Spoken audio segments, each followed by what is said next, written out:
DJs Are Not Jukeboxes podcast. We are back, episode 10. Feels good to be out here, double digits now. Yes, sir. Make some noise for that. Shout out to everybody that has been supporting. As always, if you have not hit that subscribe button, please do so on all platforms. Please continue to share the love. We appreciate all the support, all the people that approach us when we're out, all the people that hit us up on all the socials. Can't do it without y'all. So, as a very special episode today, let's go around the room really quick and intro everybody. My name is Sen, Mr. Beard Butter. I'm Artist, aka the Fa Bruno Mars. Ooh. Because I'm dripping in penis. Hey. Chill. Chill. DJ True. Yeah. And today we have a very special guest that embodies the whole theme of today's conversation, which is workflow. The physical side behind it, the mental aspect that goes into workflow, just the creative side of workflow, how to even start it and prepare yourself. But without further ado, I need y'all to make some noise. This is your first time here at the Shoebox, I think, right? The homie Toltech is in the building. A true champion of many titles. I'll let you go into all that, but thank you for coming on the podcast. Yeah, thank you for coming to the Shoebox. You know what I'm saying? Hanging out. You and I have talked, a few times recently at events, and we've gotten on that universe level and that very spiritual level. So this was a real kind of like no-brainer episode and guest to have on. Mm-hmm. So let's talk about the beginnings, man. Let's intro you for all the people that don't know you that should really. I started at like 12 years old. I wanted to probably 10 years old, but my parents didn't buy me the equipment until, after a couple of years of bugging them and shit. So they finally got me a realistic, nice. Mixer, you know what I'm saying? Yeah, dog. In there. Something with half a cut. Got me, yeah. So they got me in there, and I started on a belt drive. Yes. It was like a used belt drive, and then the other turntable was just a random off of the the towers used to be a cassette CD, and then the turntable. So that was like our first setup. So that was like roughly 93, 94. So when I was 12 years old. So I started with house music. My influence was Bad Boy Bill, and Julian Jumpin' Perez, Bobby D. So those were the cats that they got me into DJs because I heard them on the radio every day. You know what I'm saying? Every day was at 10 o'clock was the masters of the mix or whatever. So pretty much, man, that was how I grew up, and so I got in like that. And then a few years went by, and then I got into high school, and then that's when I got up with my guy Mike Zero, and so Zero was he was DJing as well, but at that time he wasn't really scratching. So I was good at the Joe Cooley style scratching, chirps, scribbles, tears at that time. So by the time I got into high school, which was 97, and so he was so we were cool, and he wanted to get into scratching, and so at that time the internet started to blow up. So he went out and looked for scratching, and he ended up finding basically the Pickles, DMC, Beat Junkies, the whole thing. He got a couple tapes, and that just set off everything. You know what I'm saying? That's when it went down. So that was 97, 98 by the time that happened.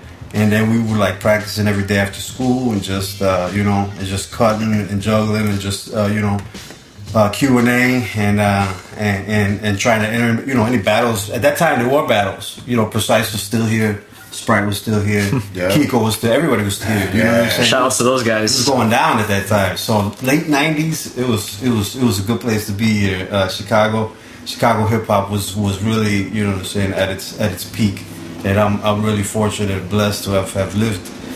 I wasn't old enough to be at bars at that time, but I wasn't young enough that I didn't know what was happening. Right. So I was in the golden age of hip hop, in the middle of it. You know what I'm saying? Wu-Tang was coming out. I was there watching. You know what I'm saying? I can remember I'm consciously watching shadow boxing for the first time. Just it was on BET, and these dudes were on a big chessboard with the mask.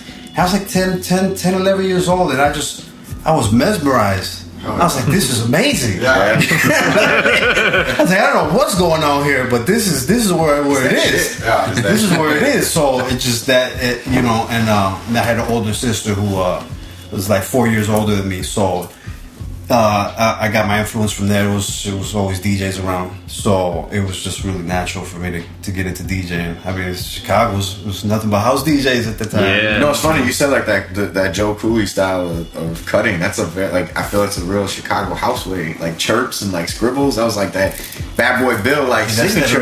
Yeah, exactly. That's that's how we got to where we are now. I mean, it's all futuristic now, but it came from somewhere. So that was the foundation and whatnot. So you could do, a lot of DJs could do those kind of cuts at the house tempo, which is why that was perfect. That kind of, like it translated. Those cuts at a faster tempo translate so much differently sonically. So and the hip hop was at that tempo too at that time. So I mean, that's why house came from that. It was that 120. You know what I'm saying? It was that high BPM.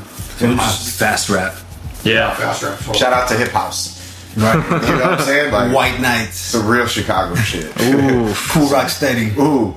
Some real Chicago shit. Alright, so we got the beginnings. Now let's kind of take it into the lane of where you started, like, okay, I'm good at this, I could do something with this. Like, what was that moment for you where, like, you're obviously submerged at the peak of the era with hip hop in Chicago. You're all in it. You know what I mean? You're surrounded by, you know, big brothers and mentors to us to this day. And this, you said what, 98 is this range, right? So like, what was that moment for you? If you can even... Are you talking about taking it serious? At that time it wasn't serious at all. It was just what I love to do. But that's what I'm saying. It is right now. Really. No, for sure. There's a passion and a craft, you know, like, and we all have this like love and obsession for it. But when did you have that moment? Because we all had a certain moment in our career where we're like, all right, I'm gonna take this like super fun shit that I do, and I can actually like make it to business. Yeah, I can actually make it lucrative. That's more recent. Do something with it. That's when I came back to battling, because there was a hiatus for a few years. So let's talk about that. So that's why did you take why? So what was the hiatus? I think before all that, when did you start battling, and why did you start battling? It was pretty much immediate, like 98, 99. I was ready as soon as I knew DMC the regionals were coming around. We entered. Oh, you right into it. We were always there, man. I didn't care, man. I was enough. I knew that I was good enough.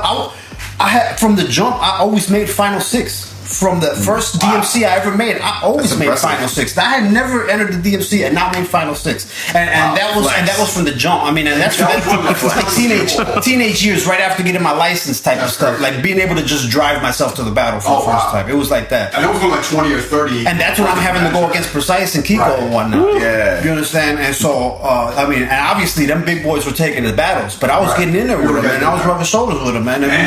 It was like that was, and so I didn't care. That's just what I love to do. Yeah. Mm-hmm. And it was just my passion, and it still is. So like at that time, I was just mesmerized by watching Swamp and A-Track and Cupid and all them do these things, and I just wanted to be able to do the same thing in front of people, because it was cool that we were sessioning at the crib, but I was getting a whole nother energy when I was in front of the people. You see what I'm saying? Right. And that's what changed the game for me, because it was always fun, you know, just to puff down and go to your boy's crib after school.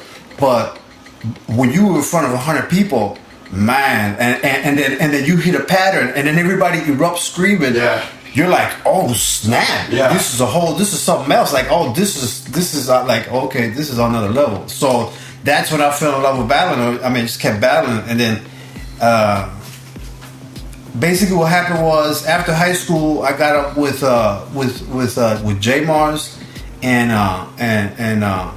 Chuck, who was J Mars, who was sane at the time. Yeah, he was sane, and so we formed Phonograph Scientists. So that was like 98, 99, more 99, 2000. And then so we were working at doing the team thing at that time, and we was moving along. We were doing good. Actually, we got sponsored by LRG at that time when LRG had just started. So this was all happening like 2001, 2002 time. So that was before LRG blew up. So we were their Chicago representatives for that company. They were out in LA.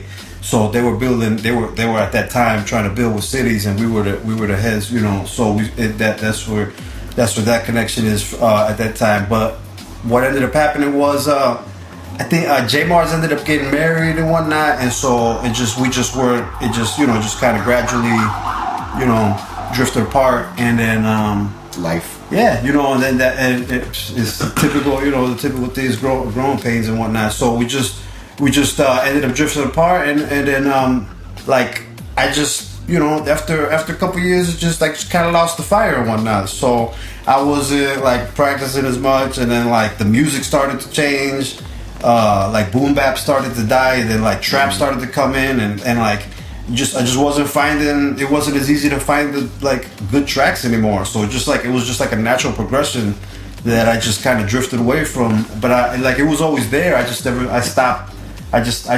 stopped having that fire for it, like that mid 2000 year, you know, 2005, and then you know, in those years, and so basically from there. I my life went into a different direction and whatnot. So I just started to like focus more on my roots and whatnot. And so that was something that was very curious to me as I got older.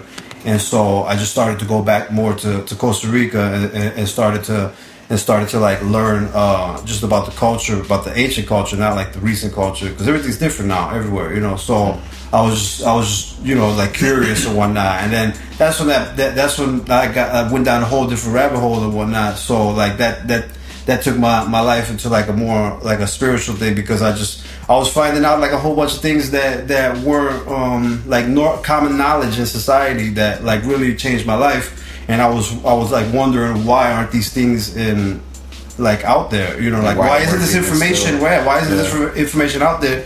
If people like me, like at the time, I was, you know, I didn't realize it, but at the time, since I wasn't messing with music, like I wasn't like as happy as I needed to be, and that went down a spiral that like years went on, and I didn't even realize until you look back. It was like, damn, like I was in a state of depression. Like you don't even know, like you don't even realize, because like you don't have a reason to be sad, but you're just not 100%. Yeah, you weren't feeling fulfilled. You're not. Yeah, you're just going through life. You're just kind of like a robot. You're just doing the steps of life, and you're just like basically surviving. You see what I'm saying? So it was just a survival mode for like years, and so I thought that was just growing up and being an adult. But I was just like, man, when I started to learn the information, it's just, you know, I'm just that type of a guy that I'm just really curious. I have a need to know how things work. You know what I'm saying? I'm not afraid to take things apart. You know, if things break out, like any equipment, I'll unscrew that. I'll figure out, maybe I got to solder something, whatever. It's something, you know, it's not that complicated. And if I don't know, we got the internet, and I'll find out somebody who knows, and I can find a tutorial. So that's how like I am. Yeah, J Mars. He's on another level. I mean, he's more technical. So I'm like that. So I'm just a technical guy. And so like at that time, I was so curious about what I was reading, what I was learning, and I wanted to know more. And it took me, you know, back to Costa Rica. I ended up finding a shaman. I was curious about shamanism, you know, like energy work and you know, healing of with plants and you know, meditation, things like that. And so I ended up going on a couple of retreats out there and just really unplugging from everything. You know what I'm saying? Just going out into the jungle for a couple of weeks and just learning, man. I feel real fortunate that I got that specific shaman, because I mean, you can have so many. He had not only the indigenous American shamanism, but he also had the martial arts of the East, which basically they're just the same. And so he had both philosophies, and so that's what I ended up. What I ended up learning is Tai Chi, Qigong. So that together, that's the physical energy work. So that together with the meditation and you know, and just the consciousness aspect of it, you put all these things together. I mean, and it changes everything. So as I was getting into that side of things, to the metaphysical, I started to realize like all these movements of the martial arts that I was doing, they're all circular movements and whatnot. And so I was like, dude, these are all the same motions that I was doing when I was DJing. Okay, so this is what happened to me. So I was like, I'm out there in the jungle having the clearest thoughts that I can have, and I realized, oh my God, I think I have to go back to the turntables. Word. And that's what ended up happening. And so at that time, heads were knowing me as a different name, FLIM, which is an acronym, Freshness Life Form Innovating Music. And so basically, when I came back, I was like, well, what am I going to call myself? And so that shamanism comes from the Toltech tribe. So that's what I ended up calling myself. I was like, I wanted something that resonated with what I was going through, and so I called myself Toltech from there on out. And that's so dope. Yeah. Nothing embodies you better than that name. So. Oh my God! It resonated when I was like, what? Because it by itself, it's got that sound. It's got a nice sound to it. And it's like it's not like ambidextrous that has some Shout out to Caleb. I didn't know what that meant. I just thought it was like a cool name. You know what I mean? Exactly. So it's got that sound. And then so it's spelled without the H. That's how it is originally. So then the H is there. The H is there for the techniques. Right. Okay. And so that was basically throwing the two. That's it, because that's my life is the shamanism and music. So I put those two together in a name, and that's who I am right now. So I would like to comment on the fact that like those retreats and that whole spiritual kind of upliftment for yourself and allowing that into your life is what naturally gravitated you back into the music world. And I think that's why your presence is what it is now, and it has become what it has become. I'm sure you can agree with me to some extent there. But I think it's so dope that you go up, I see you battle and I see you behind the turntables, you'll go up there and you do catch a certain zen about you. You know what I mean? Like, I'm an energy kid, and I've recently started kind of becoming vulnerable to that side of life and learning about that side of life over the past, let's say 12, 18 months. And oh man, you're a baby in that. Yeah, I'm a super baby, but I can point you to the right direction. But that's why I gravitate towards our conversations that we do, and that's why this episode and this conversation was just important. It was dope. It just made sense. So okay, so now we've all made this connection now into where you're at, right? So we've got a better understanding of your mental state of mind, which is huge with the workflow. The physical aspect, let's talk about that a little bit. You talked about the movements of the art that you were learning and crafting. What was it? The name of it again? It's Tai Chi. Okay. The style is the Qigong. Got you. Okay. So that whole aspect, like, that's so dope, because you said it, like, hands are rotating in circular motions. Like the best way to explain it is it was perfectly represented in the Airbender, the last Airbender, the movie, okay, or the cartoon. Both, whatever, it's perfectly represented there, because they're in the movie and he's physically doing the Tai Chi movements, and that's exactly what's happening. I mean, I don't know, people didn't like that movie, but I thought the movie was good. I guess he could have chosen a couple better actors and whatnot. That was the issue of it, but the movie itself was pretty amazing, and actually being able to see the movements happen and then get the graphics around it to see what was happening, because we don't see the energy, but it's there. Yeah. Just like what we see on the screen right now, that's always happening, but we just don't see it. Right. So it's out of our shout out to the screensaver.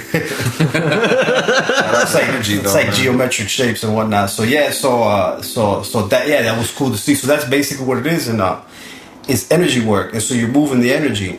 So the body has a chakra system, and so the chakra system, what's happening is, a lot of people, people have clogged chakras, and so that's when you get into issues and illnesses and all this and whatnot. And so all you're doing is you're moving the energy, because you need that to flow. It's got to flow like a river, because if it doesn't flow, you're gonna end up having some kind of mental, physical, something is not going to be right. You see what I'm saying? And we're not taught this, and so we go through life thinking that everything's fine and everything's normal, and it's not, because we're not. This is like a vital. That's why I was like, when I was learning this information, I was like, why is it not out there? But as I started to go deeper, I started to realize why it's not out there, because we got people in power that are trying to control us, and if we know this information, we're completely free and powerful to do what we want. And so why I'm in the position I'm in now is because I was able to change my reality. My reality was completely the opposite, okay? And so I had to completely change it around, and that started with my thoughts. And so if you have the wrong thought process, you're going to keep going in circles. The problem is people keep thinking about what is happening in their life at that time negatively, and then you keep bringing it into your life. And so you keep thinking about, oh, why me? This keeps happening, and that's going to keep happening. So that's why you got to change that thought process, and you got to say, well, I want this to be in my life. I want this to be my life. And so it's so simple, but people get caught in that thought process. You see what I'm saying? No, it's the idea of basically speaking something into fruition. Yeah, it's what it is. And constantly surrounding yourself with that positive state of mind. That positive energy begets positive energy. Absolutely. And I mean, you're a walking example of that. You know what I mean? Like, to someone that doesn't know you, that, may see a post from you that, is an opinionated post, might be like, because those people are one layered. I call them single layers, you know what I mean, versus single-minded or whatever. Like, you got one layer to you and it's very noticeable, and that's it. Whereas, I'm learning a shit ton about you, and that's where this like vibe came from of like, yo, this is obviously, this dude's a good dude, but like, what is it that makes this dude that? And now, your content as a DJ shows that, your content as a human being shows that, and you're one as both, like as an artist and as a human being, you've become one. I could tell, you know what I'm saying? It's really, really fresh, man. I've been trying to get more social, man. I'm really antisocial, man. I just as I got older, the older I got, the more I like was just like more antisocial. Just because and then as you learn, you realize that society's programmed a certain way, and so if you're not programmed that way and you don't think that way, then you become an outcast. You can't even speak to the other people because they're just gonna look at you crazy, because they don't want to talk about like important things and whatnot. They just want to, chill and have a good time and forget about their day. You see what I'm saying? That's and so I realized that, and then so that's it naturally became like a perfect thing for me to just go and get back on the turntables, and that's what ended up happening. And so, I did want to bring up what you were saying about the energy, because a lot of people tell me too, like on Facebook, I like your energy or whatever, or how how you present it or whatever. They be telling me in so many words, but they don't realize how, like what it is that they're saying. And so it's what you're saying, it's the energy. So what happens is like Dragon Ball, like Dragon Ball Z. When they get amped up, they get that fire around them. Yep. So that's what we're talking about. So that's that chi. So you don't see it.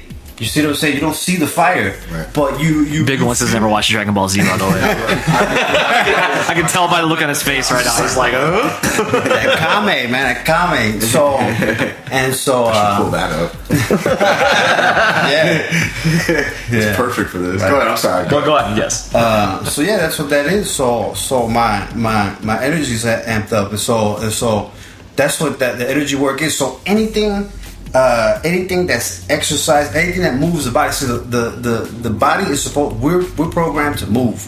We're not programmed to not move. Okay, so like we're always supposed to be walking. We're always. This is like what we're supposed to. So if you're like at an office 9 hours a day, you sit. That is not what it's supposed to be. The muscles are not moving. They don't like that. After a while, these things, they have a reaction. That's why now they got like standing desks. You see what I'm saying? Yes. You're not supposed to. You know what I'm saying? Yeah, you're not. It's that simple. I mean, think about a patient in a hospital for a few weeks. Their muscles stop. Yeah, if somebody's like paralyzed, they gotta like move them and rotate them, because you're just not supposed. You're atrophied. You're not. It's not. Yeah, it's not. Yeah. It's not. We're not meant for not moving. So basically, what movement does is just circulates the blood. As the blood circulates, see what's moving the blood is electromagnetic energy and whatnot. And so that's what we're working with. We're working with the radiation of the sun. So you soak up the melanin, the vitamin D, and then that charges you up as well. You know what I'm saying, like a battery. And then as you exercise, any exercise will get. You can ask anybody. They'll tell you. Oh, that's why they say. Oh, when you're working out, you feel the burn. Your muscles. What happens is they expand and they rip, and when they rip, they get bigger. Okay, as they get bigger and they rip, they're releasing the energy, and that's the heat that you feel. That's the heat. That's why they say feel the burn. It's science. It's metaphysical. It's all these things together. And so that's what's happening. So then like b-boys, man, b-boys, they don't know it, but they're just straight up shamans. They're like completely charged because they're always doing these gymnastic moves. You see what I'm saying? Yeah. And so they are that. And so and these are just ancient practices that all of us did, our ancestors did, and so we're just doing it unconsciously. You see what I'm saying? Yeah. And so along the line, we forgot the connection, and so that was the connection that I was looking for. How did we get here? Because if we don't know our past, we're not gonna have no future.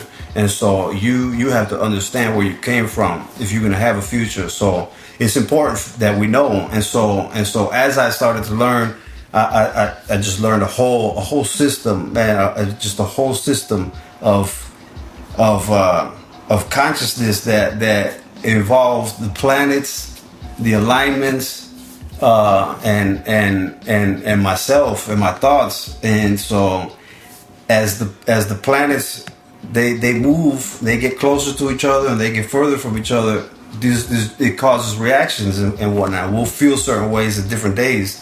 Sometimes we'll feel like high energy, sometimes we'll feel low energy. So that's what's happening. That's what astrology is.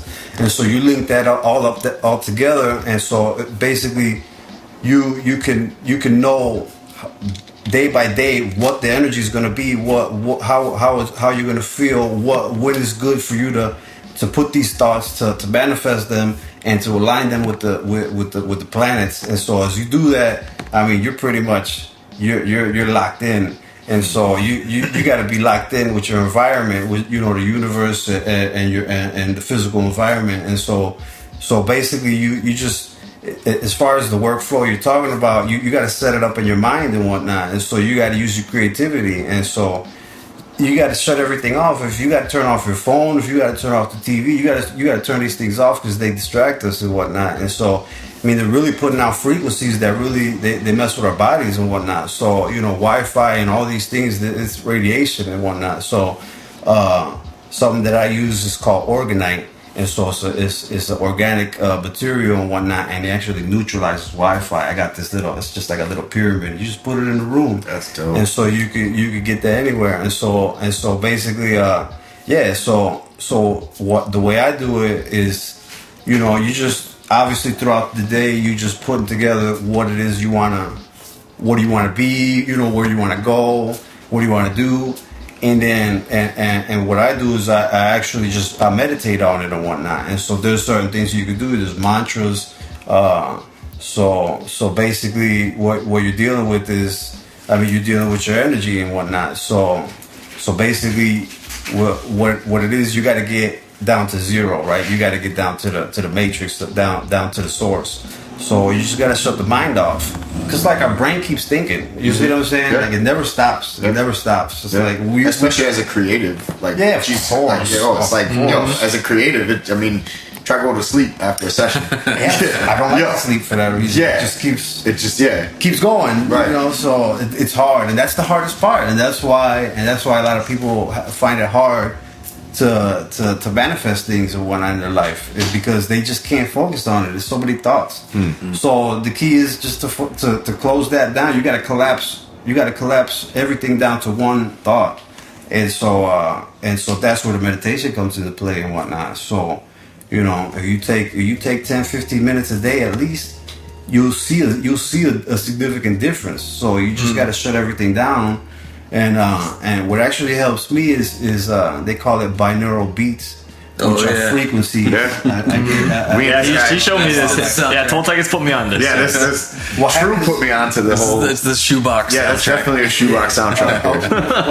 What happens is that it's split in the left and right hemispheres and whatnot. So you hear it, you got to hear it with headphones, because then you actually get the effect going into the left and to the right. They're offset, so it's like a wah wah wah wah wah wah wah. So that's what's happening. We'll edit that for to simulate that sound. A little pan effect. A chicka. But so that's how I because it's difficult. So you put some headphones on and you put on one of those frequencies, and man, you close your eyes and you just breathe. You know what I'm saying? You just fucking breathe and you just shut that brain off and whatnot, and then you just get into the zone, and so I mean, because basically what I've learned is that, you know, that zone that they talk about, because, you know, you hear athletes and whatnot, and they say, man, you had this game, you were in the zone. LeBron, you know, LeBron, he's like, oh, what were you thinking? He was like, man, I wasn't thinking anything, I was in the zone, right? And so what happens is you know, they're just in that flow that they're not even like, it's not even a thought process. You're reacting to what's happening just naturally. Yeah, you just go. And like, you don't even see, there's like 2 or 3 steps and you're already seeing it ahead. You see what I'm saying? And so, and that's what, like in the movie The Matrix, that's what they were showing you when they were dodging bullets. You see what I'm saying? So that's what they were talking about. They were in the zone so hard that they were moving so fast, but it was just in the zone and whatnot. Understanding this physical realm and what we're capable of. You know, we're able to do these things and whatnot. It's just practice, and you know, it's just all these things. These are like super feats to people. Like people are like, whoa, you know, why is Jordan? Why is, you know, because he practiced. Practice conditioning. He didn't wake up like that. He wasn't, you know, it was because he was there. Yeah, he was determined. Before, and he left the gym after everybody left there. He was always there. And he loved it, and he kept working at it. And this is what it is. And so it's just a lot of hard work and getting your mind focused on what it is that you want to achieve. And so, I mean, for me, it was to be a champion. I mean, this dream of DMC championship was my dream since what we're talking about, 97, 98. When Zero gave me that tape, oh my God, it was 1997 DMC World and Turntable Wizardry. Yeah. With Q-Bird. Yeah, with Q-Bird, Babu, Melody, Dramatic, Shortcut. That's all. 15-year-old lyric came out. Yeah. So those giving me those tapes changed the whole game. And so right when I seen that, I just seen a whole nother world. You see what I'm saying? I was like, damn. And then at that time it was 8-track, and I'm pretty sure we were like the same age. So I'm watching this kid against, and man, they were grown ass men. It was like, I remember always seeing DMC being so intimidating and being like, damn, there's some grown ass men in the battle and shit. Like, I was just a kid. And then 8-track went up in there and just lit it 15 years up. old. And so that was very motivational for me, because I was like, okay, if he could do it, I could do it. So 8-track to me was a big, you know, that was a big deal. And that was also the year Swamp was there. That was also a big influence on me and whatnot. That's why you see me always. I like to do needle drops. It was very influential. I like to. I like to try to take what he did and take it to a next level and shit. So that's why you know, you see me, because that's a technique that's not done. So these you know, as far as winning, you gotta be doing things that are rarely seen. Yep. If you do something that everybody else is doing, it becomes hard to judge. You see what I'm saying? Yeah. Judging is so difficult. Well, you don't stand out also if everybody's doing the same thing at varying degrees of skill. Right. Like, you know. That's the problem with judging. It's so hard because everybody's at the level. Right. Once everybody's at the level, then it's like, oh man, well, how am I going to judge? Right, so everybody's doing the same thing. Then it's a complete it's the one. It's very minuscule. Yeah, it's like like recently the battle that we had, the scratcher. So for the round that I had, J Mars took that because he dropped that elbow. Where do you see somebody scratching with their elbow? Especially with how technical he was playing that. So he's doing autobahns with his elbow on that. Recap coming soon. Recap coming soon. That's an example, and so that's how you that's because like for me, so I'm going to the world. I mean, everybody's a national champion. It's like, well, what differentiates? Right. So when I go into a routine, I'm just trying to pull out a pattern like something that I'm not used to doing and something that I haven't seen, and so it's always going to be frustrating when you're working on something new because you're trying to figure it out. You don't know, and like for like juggling, you got to go in real time. You can't like stop.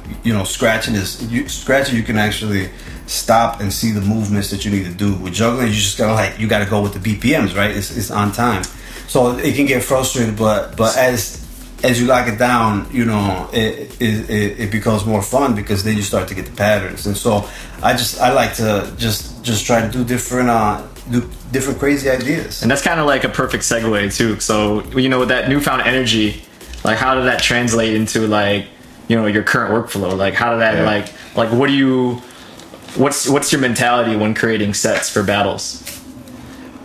Pretty like I was saying, like different. Like I just I want to stand out. So I everybody's pretty much doing the same style. Like everybody's like doing the total eclipse, a lot of fill-ins, a lot of fast movements. So like I understand like being fast and technical is important because you're at the world level and you want to show off. But it's musical. So like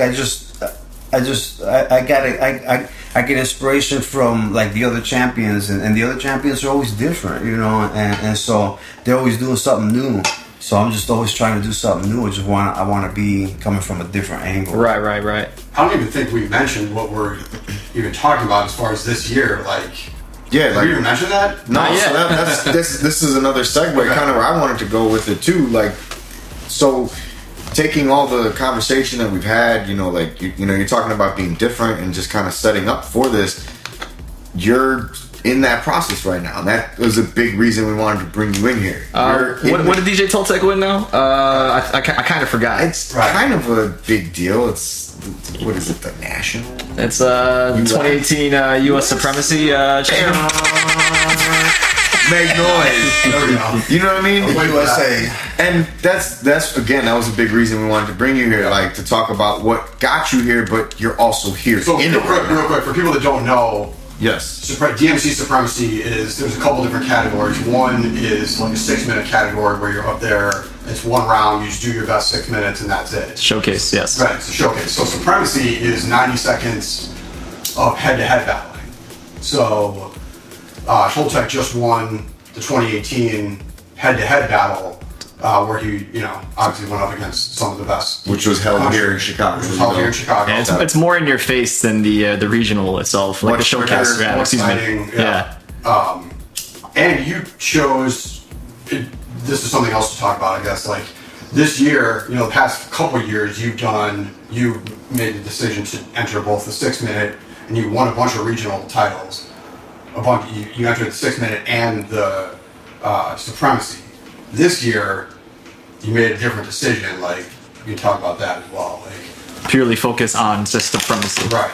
I had to make the decision. I mean, it's a tough decision because I'm programmed to battle anytime a battle is around. This is facts. Right. If it's around, I want to be in regardless. Your showcases are hella battle-esque, you know what I mean? So that, yeah, for sure. I just do what my battle would do. That's what I'm saying, but still, you're still in it. You know what I mean?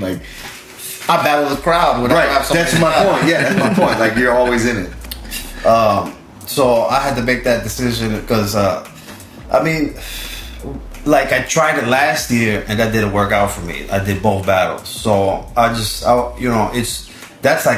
a whole nother level because at that point you're doing almost 15 minutes of material. Yeah. And so to prepare for that is a whole nother level. And so I just wanted to make sure that I was gonna win. And for me, I had just came back from New Zealand just days before. Right. So I mean, I'm coming back from back to back. Well, that was a world final in New Zealand, and then this a national final in Chicago. Right. That was just so. That was clear on what you were doing in New Zealand. You know what I'm saying? Like he was competing in a different world final representing the U.S. So this was happening back to back, and so basically that battle I already had. It was a head to head, so I was already set up like that. So it just worked out perfectly. So for me, the decision was easy. I was already set up for head to head. So I was like, I'm gonna go on the head-to-head. I could have, and definitely, especially that night, I could have easily won the other one too, with old material. But again, I just wanted to make sure that I hit the material on one battle and not try to like spread myself. Yeah, exactly. You're gonna overwhelm yourself.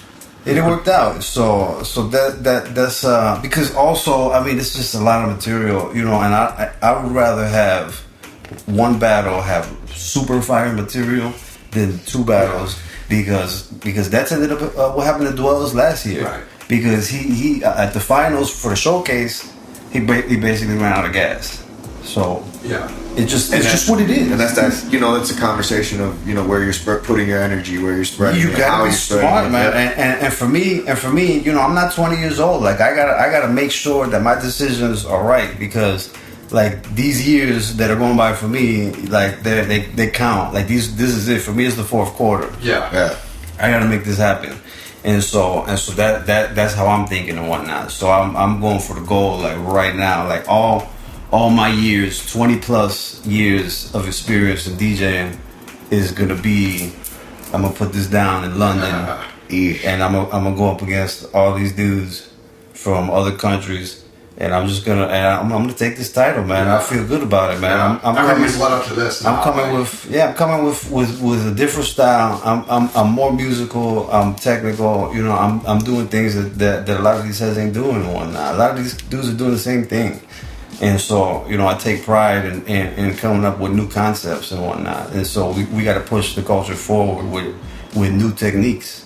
So I just want to just kind of talk like, with all that being said, and to anybody that is going to be listening to this, to let's say like the newer kid that's coming up, at a somewhat first layer. It's hard to ask that, but at a somewhat first layer, like, what's just some general advice that you give them with just entering into something like this? And let's say the battle world specifically. We've touched on a lot of the topics that you want to see and that, that make you. But just generally speaking, like, what's some advice that if you saw someone like, yo, you're dope. Like, for a newcomer that's coming into the game, it's all about practice. It's about your work ethic. The time that you put into it is what's gonna be, what you put into it is what you're gonna get out of it. So basically, it's important to what I see a lot of the people do is like wait till the last minute to put something together. Which was me, my first battle. So that was tight. And everybody does that, and I was doing that. That's what I was doing during my high school years. That's why I never won. But I think that's you have to find out the hard way in order for that to happen, because that's like the determining factor of like whether or not you're gonna do this still. Yeah, then you realize, okay, now I know what it takes. If you really want to win, how bad do you want to win? I mean, I don't know. This thing, it may not be a big deal for some, but it's a big deal for others. For me, it's a huge deal. It's just a personal goal of mine. Like those letters DMC to me they're heavy. I mean, it's heavy in the scene and whatnot. Just for me, and so for me, it's very important, to go as far as I can, as far as my skill level. So it's about not being content. So heads that are coming into the game, I mean, we always think we're dope. We always think we're the best, but then we go to the competition and we find out for real. You know what I'm saying? And so basically, this is how I feel. It's real simple. The difference between somebody in the audience, a spectator, and a champion is practice. It's all we're talking about is practice. So the reason why people are winning, the reason why people are doing things, because they're practicing. And so we all want to compete, we all want to get down, but what separates us is how hard do we work. Because I remember it's like what Vec told me, that he can see in the patterns. He can see the work. You know what I'm saying? It's easy. You can see it. You can't hide it. Yeah. No, you can't hide it's it. Transparent. It's music. Right. It's transparent. Everybody can see it. You're on stage. Everybody can hear it. There's huge speakers. You're not hiding anything. Yeah, exactly. You're out there and whatnot. You're fully Everybody exposed. knows. You're You're being vulnerable. judged by people that have already won. Yes. They already know the patterns that you're doing and whatnot. Yeah. Okay, this is how this works. And you have to pull it off perfectly in that moment. You can't. It's not like you're being at home recording a mix. or something. I wanted to do it like this. Right. No, it's goal. Now or never. This is it. Now or never. And so that's preparation and that's practice. And so, in life, we've got decisions to make. How do you spend your time? Okay, you got to work. What do you got to do? You got your family. This is the different things that you got to do in your life. What are you going to spend time on? Because this takes time. Anything that you do in your life takes time. And so this is a hard skill to master, man. Like turntablism is fucking crazy. It's weird, man. It's it's a lot of rhythm and it's rhythm and timing. Now a lot of effects are being added with new equipment. Like things are changing, so it's like a different way to manipulate music, and so it just is your preparation. And so basically you have to treat it like an instrument. I mean, like DJs get a bad rap because everybody thinks like we're lazy and that we can't be called musicians because and to a certain extent I believe that's true because I feel like It can be. Yeah. I feel like everybody, like DJs should at least know a little bit of music theory. I believe like at least a little bit because now we're getting into Serato has the keys of the song now, so we know what they are now. It's easy, so they list them and whatnot. And so when you know what chord goes with the next, then you have a mix that can really take you on a musical journey. Sonically proper, And you can hear it. Yeah, Because I mean that what happens when you're hitting chords, you create an emotion. And so when you create emotion, that's what people are looking for. They want to feel it. That's what's happening. And so that's why people go to clubs. That's why they like the big speakers because they vibrate into these chords. And that's what's getting back to what we're talking about earlier. These are all these frequencies, and what the DJ is doing is manipulating frequencies and whatnot. It's all universal. The laws of the universe is frequencies. So that if you control it right, you're controlling the vibe of the room and whatnot. And so you should know the music. And so for turntablism, I mean, we definitely are musicians because we do treat the turntable as an instrument. Yeah, and I can take any professional musician and put them in front of the turntables, do some of my routines, and I guarantee you they'll say, yeah, man, you're a musician. I guarantee you, however they want to talk or whatever. I mean, because especially now, I am bringing music theory into my routines. I learned it specifically just to do turntablism with. So because like turntablism has been like stagnant the last years, like even decade or so. Like everybody's just doing drums and percussions, and so like the next level of music is to be in the chords and the harmonies. And so I wanted to bring that into it. A major influence for me was DJ Brace. Yeah, shouts to Brace. Brace is on the next level with that. And so I mean it's just it brings something else to the music and whatnot. And so what I'm trying to do is bring that emotion and into the music and not just heavy bass. Because what's happening is the bass controls the lower chakras, and then the melodies, the highs, they control the higher chakras. So you're talking about the body with the mind, and so you got to put these two together. What's happening right now in the clubs is all just low bass. So everybody's just dancing. Nothing's happening with vibes and energies and whatnot. Inside their brain. So everybody just needs to listen to this. This just needs to like go completely global and like this is such a good conversation. I mean, it's all being done. It's all being done purposefully. But it's all relevant. That's what you're saying. Like everything is relevant. So relevant, man. Everything's so relevant to itself. And like, I mean, you say it like your explanations of it are very cut and they're very clear, and something that there's someone that I had in my life for a long time that was very my mixtape drop, by the way. Very influential to me, and they told me that you could tell how much someone knows by how much they speak on it, and meaning if you're not speaking a lot and saying a lot of words, you know what you're saying because you're clear cut in what you're trying to describe, and you know what I mean, like what you're trying to transfer to somebody, and the way you describe things, like just the low frequency aspect of a club, that's the body, everybody's there, so they're not getting that substance for their mind. That shit makes so much sense to all the conversations that we've had here prior, as far as trying to make a connection with people, because we feel a certain connection to the music. You're talking about the mids and the highs. That's the mental aspect. It's stirring up those chakras and bringing them to life a certain way. And we, as as nerds with the music, like from a sonic value, we value it very heavily. And control it. Yeah, and like control the vibe of the night. Definitely. Where does it go? How you were saying something you brought up earlier, like to slightly backtrack, the late 90s days when you were, you said you hit a pattern and you hear the whole crowd react. Those people were there for that too. And that makes a big ass difference. So what you're doing is big, in my eyes, because you are you're tapping into the roots of yourself with that, but you're reviving that as well. You're creating these reactions for people that have no fucking clue why they're there half the time. And I say that respectively because we threw the events here the last few years that you won at.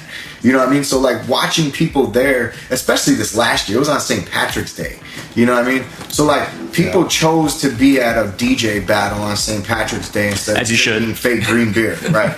And that already has substance in itself. But to walk around the crowd and just through the people and hearing just conversations of everybody like, yo, this is fucking super cool. And these are people that don't know what's happening. And then the people that are there are just like, it's really, really dope to see that, and that you have tapped into that aspect of it. And I think that plays a huge role in your presentation. That's how I go to my routines. If there are people there, because obviously everybody is not a turntablist there. Right. It'll be a DJ that brings their friends, and their friends got nothing to do, nothing. They just gonna chill, right? Trying to have a drink. And so it's all music in the end. So when I go into a routine, I want those people that have no idea what's happening. They're still gonna be tapping their foot, dancing. They're gonna like what's happening. They're not gonna know what's happening. And then the DJs, they're gonna be like, okay, I know what's happening. Damn, right. this dude's snapping. So that's my mentality. And so, and it's for inspiration. So the better that I am, the more inspiring that I am, because that's how I was inspired by dope cats. I was like, damn man, I need to do this pattern, blah blah blah. And so the same with me. So I wanna not only be good for myself, but be good enough to inspire other people to then after the battle they go they go back to the crib and practice patterns, and they want to do, what I'm saying, and they want to do better. Right. And so that's basically my whole thought process. I mean, you trying to be good, obviously, but with a thought process of the culture outside. Why are you trying to be good? It's not just me. Is the culture, because right now the culture it needs help. Like it needs a revival. Like it's so difficult to do what we do. You see what I'm saying? And like.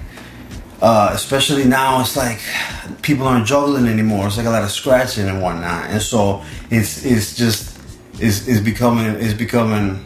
I don't know, man. It's not looking good. So we need cats, and that's why it's good. With Vect doing the weekly on Twitch tutorials, yeah, breaking down routines. So heads are chiming in, and he's explaining and breaking it down. I mean the science, like from A to Z. I mean, basically, I'm up there too. You know what I'm saying? I'm trying to learn anything I can learn. I mean, at this point in the game, since I am a national champ, I mean, I gotta work harder. Not, you know what I'm saying?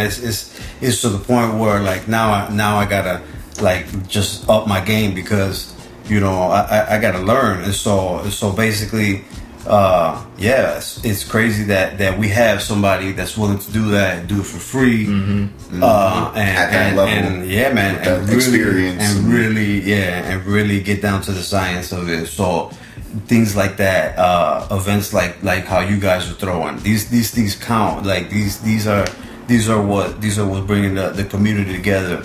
I'm seeing the heads from all the Scratcher Chicago heads just come up year after year. So. Yeah, and it's funny you mentioned that too, man. Like they're determined, to win just as the next guy, in that room. So because man, a lot of them were intimidated by us to even get in. Yeah. Like, we're not on a 68 level. But they'll be messaging. I'm like, just come in, man. Just do you. Nobody's caring about that, man. Yeah. Like, it's just coming and learn. And then as you see, they practice, they get better. Yep. And now like Guillotine won a couple battles. Yeah, no, for sure. Killing it. I was one of those. I entered my first scratch battle last summer, and I was watching and having all of you guys around me was just like.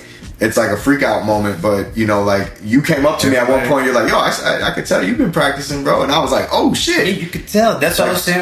You could tell. Yeah, no, and that's and each time, I mean, those sessions are kind of like the scratcher sessions. Yeah, the scratcher in general is just a like a purebred like.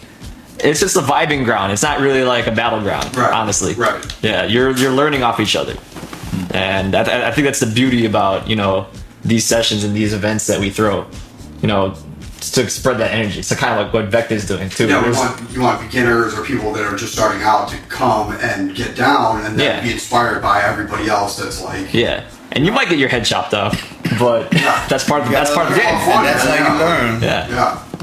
That's part of the game. But yeah, I mean, that's kind of that's kind of just a testament to you, man. Your dedication and like you've been in countless battles. Like since I've known you, since I've met you at a battle, and that's exactly how this all started. And that pretty much, yeah. And it's crazy. I was thinking about it. I got to make a post about it because man, it's just like I wanted to battle to like first of all, to compete and win titles, right? Mm-hmm. And then we didn't have it in Chicago, so I was just going wherever we go, and then and get into battles.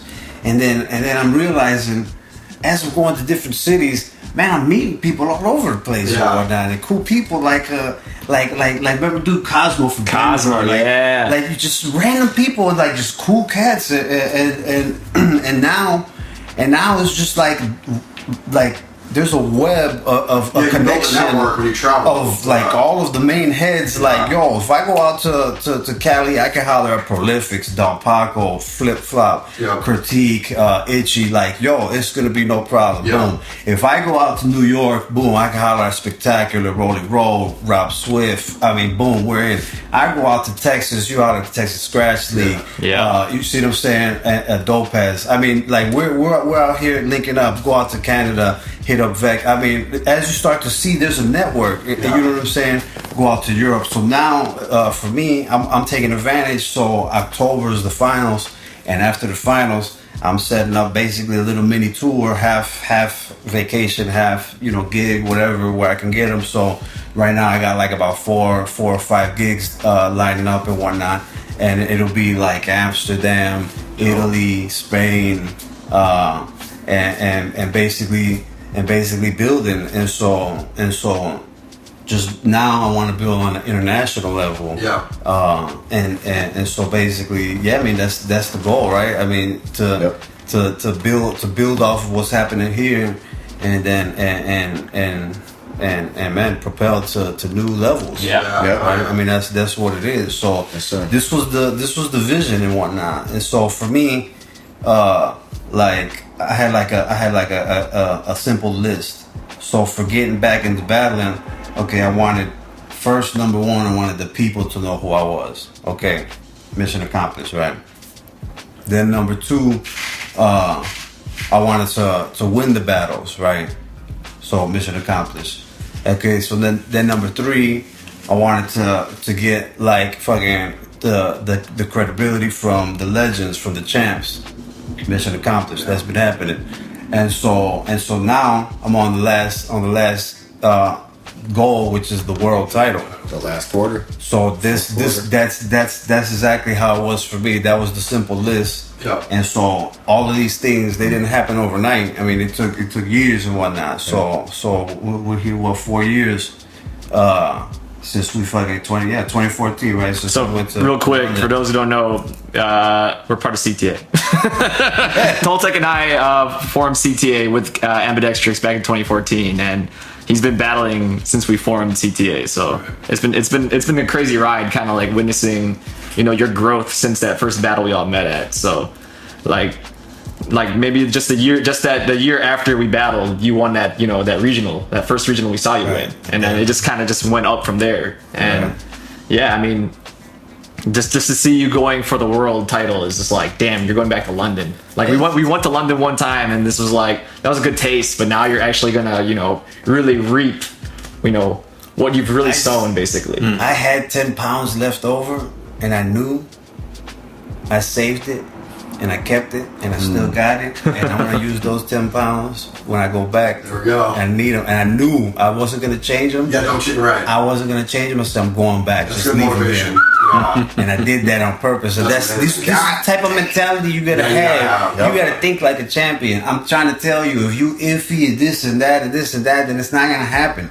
You gotta think like a champion. You gotta act like a champion. You gotta walk like a champion. You gotta work hard like a champion to get to that, to the end, which is the title, the world title. So, this I'm starting to see. It's a process. Battling any aspect of DJing is just a process. It takes years. It's just so many different angles you can come at it. It's an art that basically is music, but music can be anything. And so we're not in a box. We're not in a jukebox.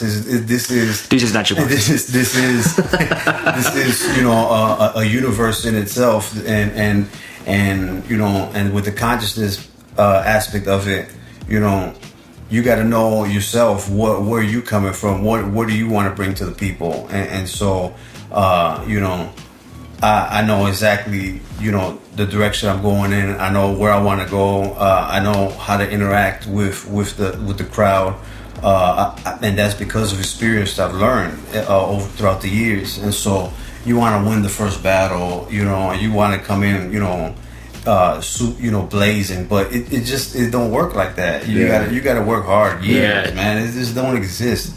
And you can stumble. You will. So it's like baseball, right? So baseball, you got cats that are getting paid millions to hit 3 out of 10, right? So you hit 300, you're gonna get millions. You're a good player. Okay, that's out of 1,000. Right. So you're hitting 300 out of 1,000. So it's 3 out of 10. So we're dealing with baseball numbers. You're gonna lose the 7 battles. Right. Yeah. To win the 3. Yeah. That's just what it is. Yeah. And so to get into this game is gonna be, you gotta be mentally tough. I mean, you can't, and something that I had to learn with the process was how judging. Because everybody always complains about judging and whatnot. And so I understand why, but you just got to realize that it's just subjective. And so it's not that you're not good. It's that somebody was feeling something else, and you have to understand what it was. Exactly. What was it that the other person achieved that got the reactions out of the judges to have them vote in that direction. Yeah, it's funny you mention that, because E and I at that battle, like that our opinions kept swaying each time. Very subjective. Well, especially some of the scratching. I mean, that's basically that's taste. Completely a judgment. Or it's taste. It's taste. Yeah. I mean, it's just what it is, because there's no way to. I mean. Well, my whole thing was with as far as judging, I've judged so many fucking battles over the last 6 years or whatever. When I would work with other DJs on helping to put together routines, whether for whatever battle it was for, my whole thing was don't give the judges any reason to pick somebody over you. Meaning if it's a DMC thing, basically make sure you hit whatever points, do it as best you possibly can for every aspect of that battle, whether it's juggling, scratching, intro, musicality, stage presence, blah blah blah. Because if you are at the same level as somebody else, and they hit one more, kind of check mark than you do, you're going to lose every time. Unless, this is assuming all things are kind of similar. So it's like, just try your best to not give somebody any reason to not vote for you. Exactly. All things being equal, don't give them any reason to not pull your card. Yeah, and like your goals, I think that's what has achieved that. You mentioned 3, you're on your 4th one. It's the 4th quarter right now. About to close out the game strong, and we look forward to it, man. You know what I'm saying? I need y'all to make some noise for this man today. The gems, the science that was dropped today, everything, the frequencies are very, very heavy and very good in here yes, today. Yes. So, anything else you want to plug? Yeah, I was just going to say, before we're out of here and we do our last, where can people find you? Where do you want them to follow you? What do you want to tell them? Man, Instagram is DJ Toltech. My name is my name. And Facebook is Jason Toltech. You can see videos and stuff on there. For me, what's going on in the future is I'm basically preparing for the finals, just coming up, focusing on that. And like I said, after that, I want to travel throughout Europe and basically, establish connections and hopefully be back and forth, from continent to continent and really establish a worldwide connection, which I have. You know what I'm saying? So. After that, hopefully head out to Japan. Head out with the cats, Humi and Rena. So build with them cats out there, and just got to keep the network going and learning out. Learning from each other and building, and just keeping the culture alive. And so anything that I want to say to the people is just keep working, keep practicing. It's all about work. Just don't stop, basically, and stay focused, stay strong, you know what I'm saying? And don't be distracted. That's key. That's key. Just don't get distracted. Yes, sir. You achieve your goals and whatnot. Yes, sir. Yo, we appreciate your time today. We appreciate the energy. Don't get distracted. Hey, don't get distracted. Any house notes? Oh yeah, plenty. We got this drops in a couple weeks, so by then we'll be on week 3 of the summer of DJs Are Not Jukeboxes. The summer of DANJ. Yeah, so we'll have the portable turntable bike. Ooh. Yeah, that'll be out at Taste of Randolph on the weekend of June the 15th, I believe. Yep. Yeah. And then the next weekend at Logan Square Arts, and then the big finale July 1st at Bridgeport Arts Center. The all-day event with music, DJs, art, culture, all the good things you need to be enjoying in summer. Yes. Vibes. And as always, do share us, hit that subscribe button if you haven't done so, and continue hitting us up, comment, show us love, show us whatever you want to. We appreciate it. At Not Jukeboxes on Instagram. You know what I'm saying? Yep. Holler. And we appreciate y'all. One love. Peace. Yeah. Peace.